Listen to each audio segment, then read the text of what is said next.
Hello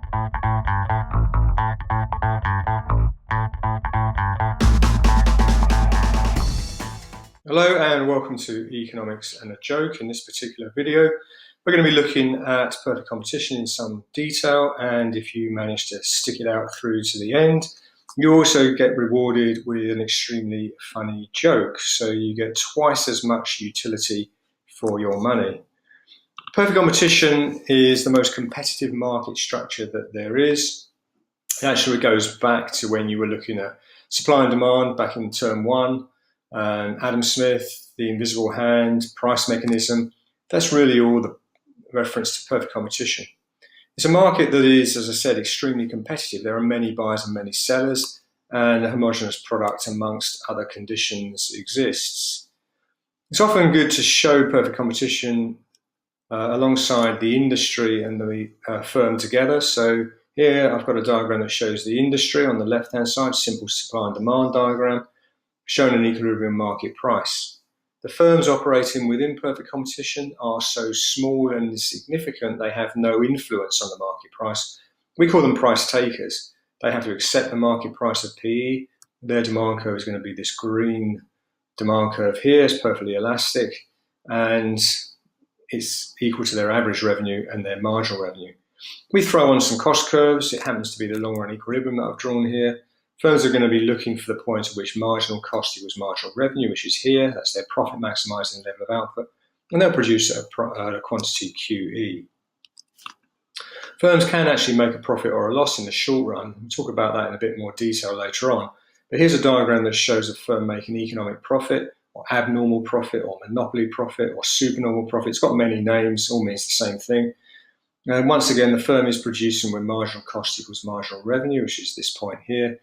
And you'll notice that the revenue is equal to this area. You follow the cursor up to the price P and across and down to Q. That shows the rectangle that denotes the revenue. The average total cost curve shows the cost, so that's area up to C and across and down.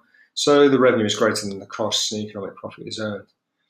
Make sure you draw these diagrams accurately. The point at which the average total cost curve cuts the marginal cost has to be at the minimum point of the average total cost curve. Similarly, a firm could make a loss in perfect competition. Here's a diagram that shows a loss. Average total cost curve is now above the demand curve. Costs are larger than the revenue.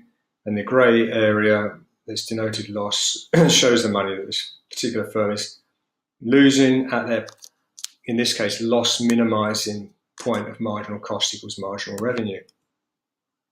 Long run equilibrium diagram is drawn like this. We'll come back to that in a moment. So I want to talk a little bit about efficiency. So economic efficiency is a crucial concept when we look at any model in theory of the firm. We're interested in both allocative efficiency and productive efficiency. Allocative efficiency is looking at resources being used to produce the things that consumers want. Productive efficiency is talking about firms using resources in the most efficient way. In other words, at their minimum cost. So that's quite an easy one to see on the diagram. If the firm produces at the bottom of the long run average cost curve, as it does here, they're going to be productively efficient. They can produce a lower average cost per unit than where they currently are. And the very competitive nature of firms in perfect competition will ensure that that happens. If they don't, if the firms are not productively efficient, other firms will be, and they'll be able to produce at a lower price. And we have to assume that with homogeneous products and perfect information within this market, the consumers will simply go and buy from the cheapest possible firm.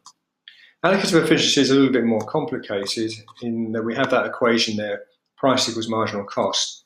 Think about that in terms of price reflecting the utility that consumers receive when they actually consume the product. So price is equal to the marginal cost, the extra cost incurred to society of producing one more unit. If we look at it in terms of situations when the price isn't equal to marginal cost, it might become a bit clearer. If price is greater than marginal cost, what that implies is that the utility or satisfaction that people receive by consuming the product, which is reflected in the high price they're prepared to pay, is greater than the cost to society of producing the product.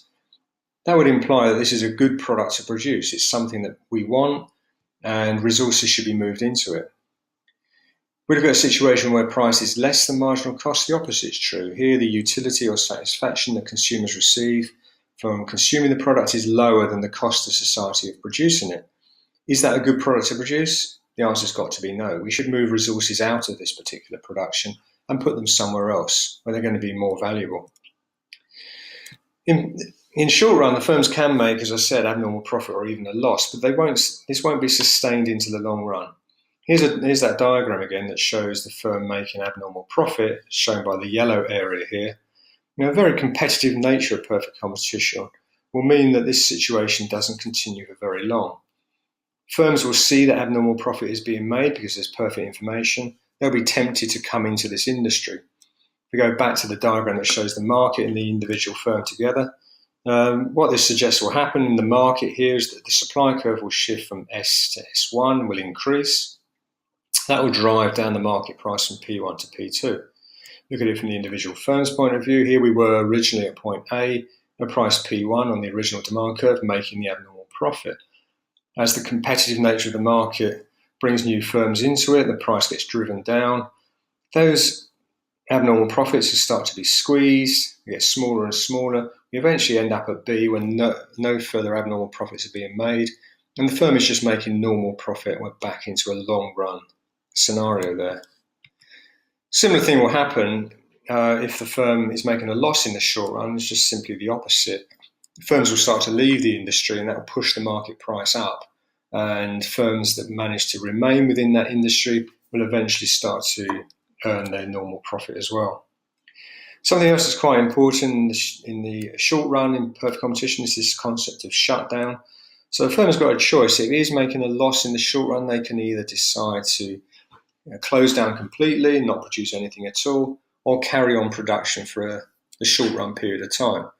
Now, what they decide to do very much depends upon the size of the loss and the size of their average variable costs. Here we have a diagram that shows the firm again making a loss. The average total cost curve is above the demand curve. Loss is shown by that orange area there. But in this particular situation, the firm is better off actually continuing to produce. The average variable cost curve plus the average fixed cost curve, which is not marked, would equal the average total. So the distance here from the average variable to the average total must show the fixed costs of production. Fixed costs are what the firm would have to pay if they produce nothing at all. So what you notice about this situation is that the firm, by selling at this price according to their demand curve, are covering their variable costs and contributing something towards fixed costs. They don't cover all of them, but they cover some of those fixed costs. So they lose less if they continue to production than if they shut down completely. So in this situation, the firm will continue. That's all we've got on perfect competition. Now, as I promised you, you get your joke. You'll never guess who I bumped into in the opticians the other day. Everybody. Thanks for watching.